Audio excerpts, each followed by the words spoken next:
प्यारे भाई बहनों, ओम शांति।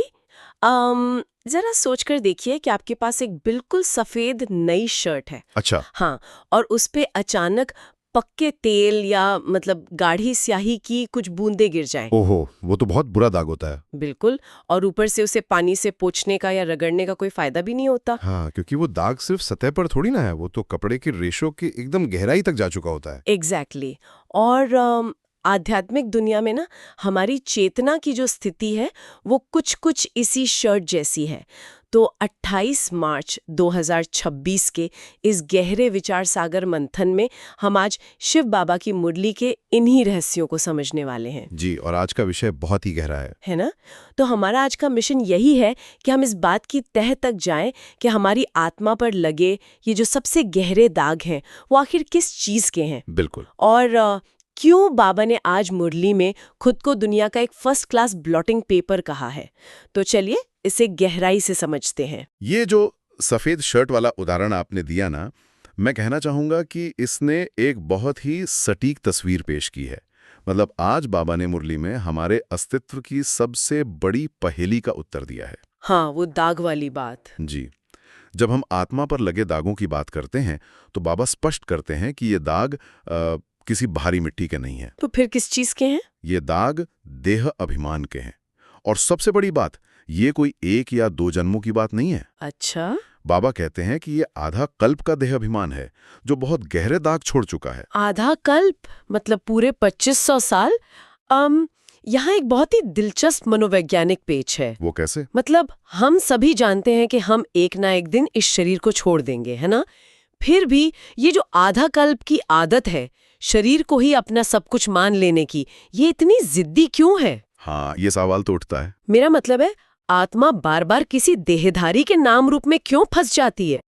इसका कारण हमारी चेतना का पूरी तरह से भौतिकता के साथ जुड़ जाना है। इसे इसे एक ऐसे अभिनेता की तरह समझें जो दशकों से मंच पर एक ही किरदार निभा रहा है। ओके, जैसे कोई रोल प्ले कर रहा हो। बिल्कुल। और एक समय के बाद वो भूल जाता है कि वो सिर्फ एक अभिनेता है। वो खुद को वही किरदार समझने लगता है। अरे वाह, ये तो बहुत गहरी बात कह दी आपने। तो जब आत्मा ये मान लेती है कि मैं ये शरीर हूं, तो वो परमपिता को भूलकर अन्य शरीरों, उनके रिश्तों और दिखावे में उलझ जाती है। हाँ, पदों में, ईगो में। जी। शरीर तो बस 5 तत्वों का एक पुतला है, एक जड़ वस्तु है। शरीर कभी पवित्र या अपवित्र नहीं होता। तो फिर अपवित्र कौन होता है? जो असली रेशे हैं ना, जिनमें वो देह अभिमान की स्याही फंसी है, वो हमारी आत्मा के संस्कार हैं। मतलब अगर मैं इसे आज की भाषा में कहूँ तो जो हार्ड ड्राइव है वो आत्मा है और शरीर तो सिर्फ एक मॉनिटर की तरह है। बिल्कुल सही तुलना है ये। है ना? अगर वायरस हार्ड ड्राइव में बैठ गया है तो हम मॉनिटर के स्क्रीन को बाहर से कितना भी साफ कर लें, कोई फायदा नहीं होगा। हाँ, वायरस तो सिस्टम को अंदर से खराब करता ही रहेगा। एग्जैक्टली। और इसीलिए बाबा देह अभिमान को पहला और सबसे खतरनाक पाप बताते हैं। सबसे खतरनाक क्यों? क्योंकि यही वो जड़ है जहां से बाकी सभी विकार जन्म लेते हैं। मतलब जब मैं खुद को एक देह मानता हूं तो मुझे अपनी देह के सुख के लिए चीजें चाहिए। और यहीं से लोभ आता है। बिल्कुल। और जब कोई मेरी देह के अहंकार को ठेस पहुंचाता है तो क्रोध आता है। एकदम सही कहा। जी। आत्मा का मूल स्वभाव तो शांत और प्रेमपूर्ण है, लेकिन देह अभिमान उस सफेद शर्ट पर लगे गहरे दाग की तरह आत्मा के असली रंग को पूरी तरह से ढक देता है। और इसी वजह से हम देखते हैं कि दुनिया में इंसान एक दूसरे को दुख देते हैं। हाँ, यही मूल कारण है। तो जब हमें ये समझ आ गया है कि ये जो वायरस है या ये दाग, ये चेतना के स्तर पर कितना गहरा है, जी, तो अब इसके समाधान पर बात करना बहुत जरूरी हो जाता है। आज बाबा ने मुरली में जो समाधान दिया है वो बहुत ही दृश्यमान और प्रैक्टिकल लगता है। ब्लॉटिंग पेपर वाला। हाँ, बाबा कहते हैं कि वो स्वयं दुनिया के फर्स्ट क्लास ब्लॉटिंग पेपर हैं। जी। जैसे कागज पर स्याही गिरने पर ब्लॉटिंग पेपर उसे चुपचाप अपने अंदर चूस लेता है ना, वैसे ही बाबा को याद करने से पाप खिंच जाते हैं या भस्म हो जाते हैं। ये जो ब्लॉटिंग पेपर का रूपक है, ये आध्यात्मिकता के एक बहुत गहरे विज्ञान को समझाता है। मतलब एक साधारण ब्लॉटिंग पेपर काम कैसे करता है? वो स्याही सोख लेता है। हाँ, लेकिन इसके पीछे कैपिलरी एक्शन का विज्ञान है। ब्लॉटिंग पेपर पूरी तरह से सूखा और खाली होता है। ओके। उसके अंदर एक खालीपन होता है जो नमी या भारी स्याही को अपनी ओर तेजी से खींचता है। तो क्या हम ये कह सकते हैं कि ब्लॉटिंग पेपर का खाली होना ही उसकी सबसे बड़ी ताकत है? अहंकार और जन्म मरण के चक्र से पूरी तरह मुक्त हैं। मतलब एकदम खाली है इन सब चीजों से? जी, उनका अपना कोई देह अभिमान नहीं है। तो जब एक बोझ से दबी हुई आत्मा उस परम शून्यता के साथ सीधा कनेक्शन जोड़ती है, तो एक रूहानी कैपिलरी एक्शन शुरू होता है। बिल्कुल। बाप रे, ये तो बहुत ही शक्तिशाली विचार है। मतलब आत्मा के जो भारी नकारात्मक विचार हैं वो उस परम शून्यता की ओर खिंचने लगते हैं ताकि एक संतुलन बन सके। और इसी खिंचाव को, इसी एकाग्रता को बाबा ने योग अग्नि कहा है। अच्छा, योग अग्नि। हाँ, बाबा का सीधा फरमान है, माम एकम याद करो। मतलब सिर्फ एक मुझ बिंदु रूप को याद करो। जब वो याद की अग्नि जलती है तभी ये सूक्ष्म विकार भस्म होते हैं। लेकिन यहाँ मेरे मन में एक बहुत बड़ा सवाल उठ रहा है और मुझे लगता है कई सुनने वालों के मन में भी आता होगा। जी पूछिए। देखिए, दुनिया में लोग जन्म जन्मांतर से अपने पाप धोने के लिए बहुत सारे उपाय करते आए हैं ना। हाँ, बिल्कुल करते हैं। कोई तीर्थ यात्रा करता है, कोई पवित्र नदियों में गंगा स्नान करता है, कड़े उपवास रखते हैं लोग। जी। तो फिर बाबा ऐसा क्यों कहते हैं कि केवल इस बिंदी यानी शिव बाबा को याद करने से ही पाप मिटेंगे, उन स्नानों से क्यों नहीं? ये बहुत ही लाजमी सवाल है और ये सीधे तौर पर कर्मों की प्रकृति से जुड़ा है। मतलब पानी या कोई भी भौतिक चीज केवल भौतिक चीजों को ही साफ कर सकती है ना। हाँ, शरीर की गंदगी साफ कर सकती है। बिल्कुल। पानी आपको तरोताजा महसूस करा सकता है, लेकिन पापों का खाता कहाँ दर्ज है? शरीर में तो नहीं है। नहीं है। क्या वो दिमाग के न्यूरॉन्स में है? नहीं। पापों का खाता उस अति सूक्ष्म बिंदी यानी आत्मा में रिकॉर्ड होता है। हाँ, वो हार्ड ड्राइव वाला उदाहरण। जी। जब अशुद्धि भौतिक है ही नहीं, वो संस्कारों में है, तो उसे धोने के लिए कोई पानी कैसे काम आ सकता है? ये तो बिल्कुल वही बात हो गई कि हम अपने कंप्यूटर के सॉफ्टवेयर की खराबी को उसकी स्क्रीन पर पानी डालकर ठीक करने की कोशिश कर रहे हैं। बहुत खूब, बिल्कुल ऐसा ही है। स्क्रीन तो चमक जाएगी, लेकिन सिस्टम वैसे ही क्रैश होता रहेगा। तो इसलिए वो सूक्ष्म बिंदी का उस रूहानी ब्लॉटिंग पेपर से सीधा कनेक्शन ही एकमात्र उपाय है। जी। बिना उस कनेक्शन के पापों का वो गहरा दाग कभी नहीं करता। तो अगर आत्मा की इस हार्ड ड्राइव की सफाई अंदर चल रही है, जी, तो इसका एक परिणाम ये होना चाहिए कि इसका असर बाहर स्क्रीन पर भी दिखे, मतलब हमारे व्यवहार में बदलाव आना चाहिए। बिल्कुल आना चाहिए। और यहीं से हमारी चर्चा थोड़ा व्यवहारिक दिशा में मुड़ती है।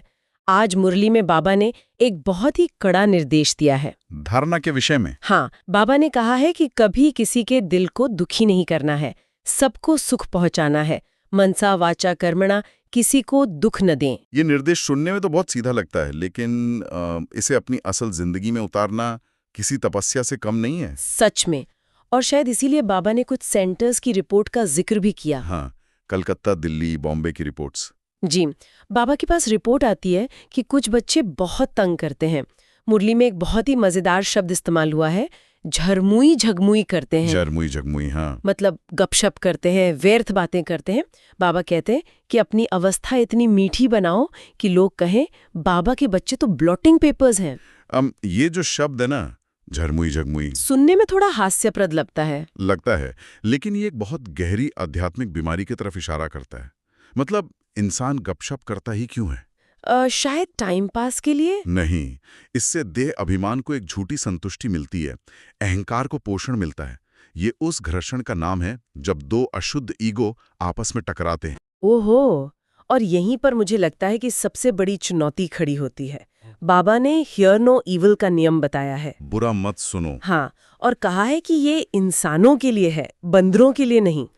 लेकिन जरा एक वास्तविक स्थिति की कल्पना करें। जी बताइए। मान लीजिए कोई व्यक्ति अपने दफ्तर के किसी बहुत ही टॉक्सिक माहौल में बैठा है, या परिवार में कोई तीखी बहस चल रही है, जो कि आजकल बहुत आम है। बिल्कुल, जहां लोग सच में एक दूसरे को ताने मार रहे हैं, अपमानित कर रहे हैं।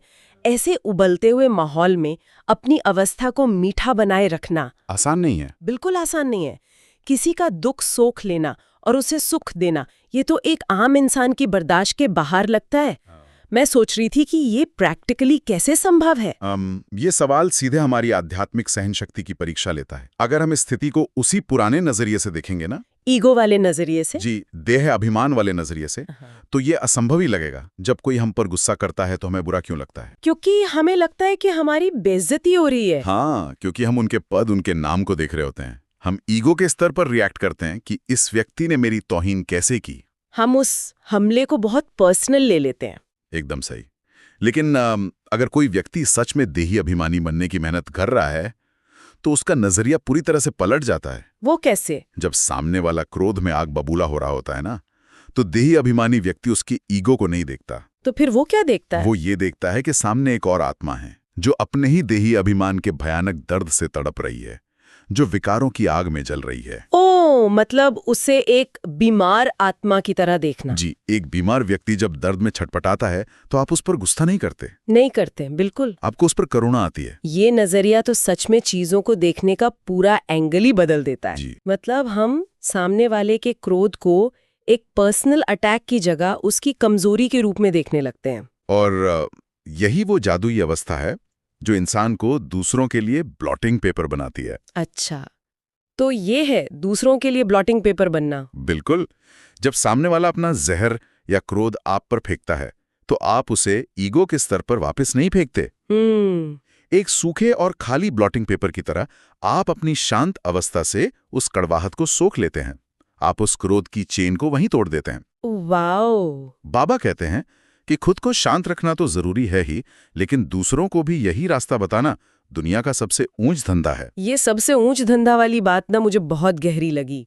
दुनिया में तो लोग पैसे या सत्ता कमाने को सबसे बड़ा काम मानते हैं। जी, दुनिया का नजरिया अलग है। लेकिन अशांत आत्माओं को शांति का मार्ग दिखाना, उन्हें उनकी असली पहचान याद दिलाना, ये सच में सबसे बड़ा व्यापार है। बिल्कुल। अपनी शांति से दूसरों की कड़वाहट सोख लेना सच में एक बहुत बड़ी शक्ति है। और इसका दायरा हमारे खुद के बचाव से कहीं ज्यादा बड़ा है। जी, ये हमें उस स्तर पर ले जाता है जहां हमारा अस्तित्व ही दूसरों के उत्थान का कारण बन जाता है। और यही बात हमें आज मुरली के उस हिस्से की तरफ ले जाती है जहां बाबा ने दान की एक नई परिभाषा दी है। महादान की परिभाषा। जी। आमतौर पर जब हम दुनिया में दान शब्द सुनते हैं तो हमारे दिमाग में क्या आता है? वही कि पैसे दे दिए, कपड़े बांट दिए। हाँ, या गरीबों को भोजन करा दिया। लेकिन आज मुरली के स्लोगन में बाबा ने महादान की पूरी परिभाषा ही बदल दी है। क्या कहा है बाबा ने? स्लोगन है कि मनसा द्वारा शक्तियों का और कर्मा द्वारा गुणों का दान देना ही महादान है। ये बात सच में भौतिक सीमाओं के बहुत पार की है। देखिए, भौतिक वस्तुओं का दान अच्छा है, लेकिन उसकी एक एक्सपायरी डेट होती है ना? हाँ, पैसा खर्च हो जाएगा, भोजन खत्म हो जाएगा। बिल्कुल। लेकिन जब कोई अपने शुद्ध विचारों से, यानी मनसा से, जी, मनसा से शक्तियों का दान करता है तो वो आत्मा के स्तर पर जाकर ऐसा असर डालता है जो जन्म जन्मांतर तक रहता है। मैं इसे थोड़ा और समझना चाहती हूँ। ये मनसा से शक्तियों का दान आखिर काम कैसे करता है? जी, मतलब क्या ये सिर्फ आंखें बंद करके दुनिया के लिए अच्छे विचार सोचने तक ही सीमित है, या इसका कोई प्रैक्टिकल असर भी होता है हमारे आसपास? इसका रूहानी और मनोवैज्ञानिक दोनों स्तरों पर बहुत गहरा असर होता है। इसे आप वाइब्रेशंस या ऑरा के विज्ञान की तरह देख सकते हैं। Okay, vibrations. हाँ, आज के वरदान में बाबा ने एक शब्द इस्तेमाल किया है, शक्ति स्वरूप भाव। हाँ, शक्ति स्वरूप। ज्ञान को सिर्फ बुद्धि में रखना, शांति की बातें करना, ये तो स्नेह और सहयोग हुआ। लेकिन जब वो ज्ञान आपके रग रग में बस जाता है, आपके कर्मों में दिखने लगता है। एग्जैक्टली, आपकी चाल ढाल से छलकने लगता है, तब आप शक्ति स्वरूप बनते हैं। मैं इसे एक उदाहरण से समझने की कोशिश कर रही हूँ। मान लीजिए एक कमरे में बहुत तनाव है, लोग बस झगड़ने ही वाले हैं। जी, ऐसा अक्सर होता है।